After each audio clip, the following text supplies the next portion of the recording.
Welcome to another episode of Palm Harbor Local. I'm your host, Florida native and real estate ninja, Donnie Hathaway. I started this podcast because I'm extremely passionate about connecting you with the people and the local businesses that make Palm Harbor so special. Palm Harbor, Florida is a great place to live, work, and play. It has everything you could dream of, from the food, the outdoors, the lifestyle, to the people in the community. I wanted to create a podcast that connected the community and inspired everyone to live better.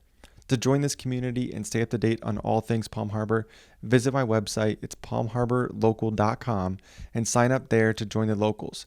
And remember, together, we keep Palm Harbor local.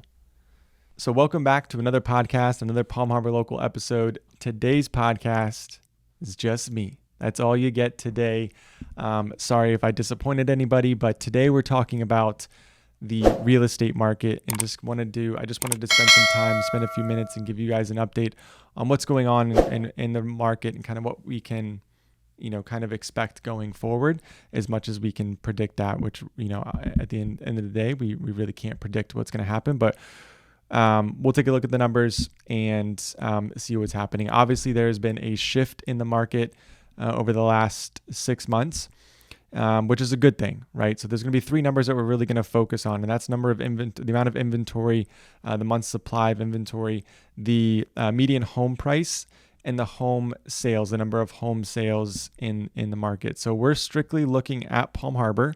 This is Palm Harbor Local, so we are looking at the data for Palm Harbor. If you want more information on a different city or just on the Pinellas County as a whole, feel free to reach out to me. My contact information will be below. If you have any questions, put them in the comments below and we'll get those answered to you as soon as we can.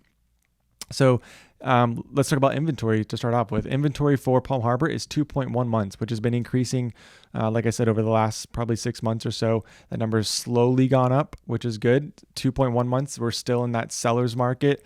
A balanced market is said to be at about 3 months of inventory. So we're starting to get towards that balanced market, which is probably a welcome sign for a lot of home buyers out there. A lot of people that have been trying to, make a move in real estate in the last couple of years. Seeing inventory come up is awesome. The median home price for Palm Harbor, again, is $390,000 compared to this time last year. And these stats are for July, for the month of July. So $390,000 for the median home sales price compared to last year was $318,500. So that number has gone up 22%. So year over year, your home value has gone up to 22%. So even if you bought a home last year, which is still kind of crazy to think about, you've increased your equity by 22% in 1 year, which is untraditional, obviously. Number of home sales has gone down. So this year, we've had 175 home sales in Palm Harbor in the month of July. Compared to last year, we had 241. So obviously that number has decreased. The market slowed down a little bit, which we all kind of have felt and kind of seen. Supply is obviously up, which is good. So supply is trending upwards.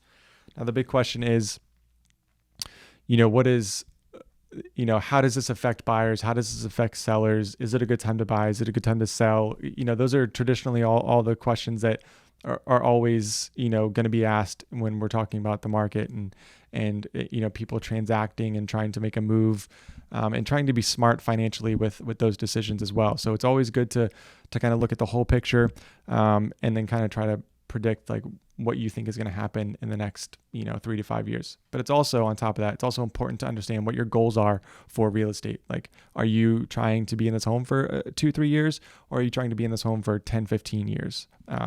So those are important things to understand and have figured out before you start purchasing or selling your home. So supply's up, demand is down. Now it's, like I said, we're still not quite towards that balanced market, but we are starting to see some of those things where you're not having multiple offers on every home. Buyers are not waiving all contingencies just to get, just to be considered in as one of the offers, and that sort of stuff. So a couple of things that have affected that. I think, one, kind of the whole COVID pandemic is kind of winding down and people are getting back to their normal lives.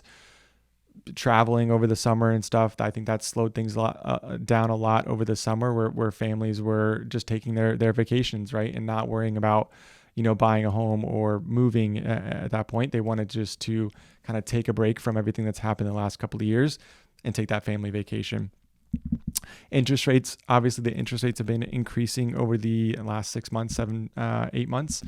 So that's obviously, changed, what people can afford in this market with home values going up, interest rates going up.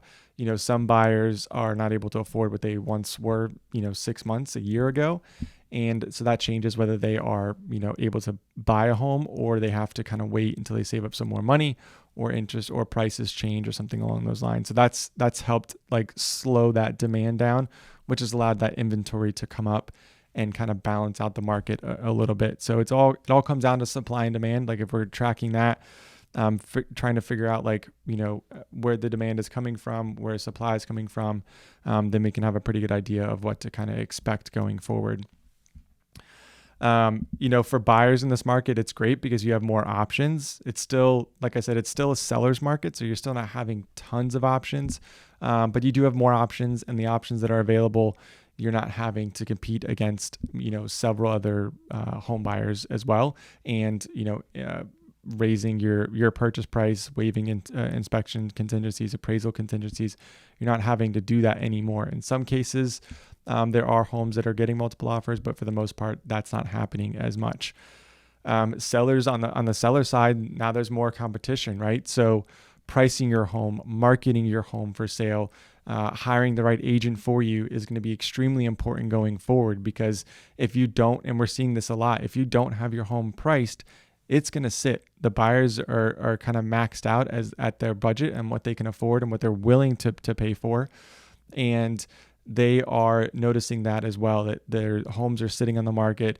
The sellers have some homes have been priced, as the market priced, thinking that the market is going to increase, like it has the last couple of years, and that's not happened. So those homes are sitting on the market for a little bit longer, and buyers are able to kind of negotiate, right? I had one the other day where we were able to kind of go back and forth on, terms and price, and we were able to get the contract under what the seller was asking, the contract price under what the seller was asking. So it was fun to kind of get back into that world where we're negotiating, and your skill set of negotiations, having connections, relationships with different agents in the community is going to be, extremely valuable going forward. And like I said, for the home sellers, like pricing the home, making sure that your home is priced correctly, priced in the market, that it allows you to get offers on your home, allows you to sell your home in your desired time frame. So that's our market recap, our market rundown for Palm Harbor. Again, if you want any more information on any other cities in our area, or just stats on Pinellas County as a whole, feel free to reach out to me. My contact information is below. Hope you got some value out of this podcast. And if you liked it, give us a thumbs up, rate us on whatever platform you are listening to. Thank you again. We'll see you next time.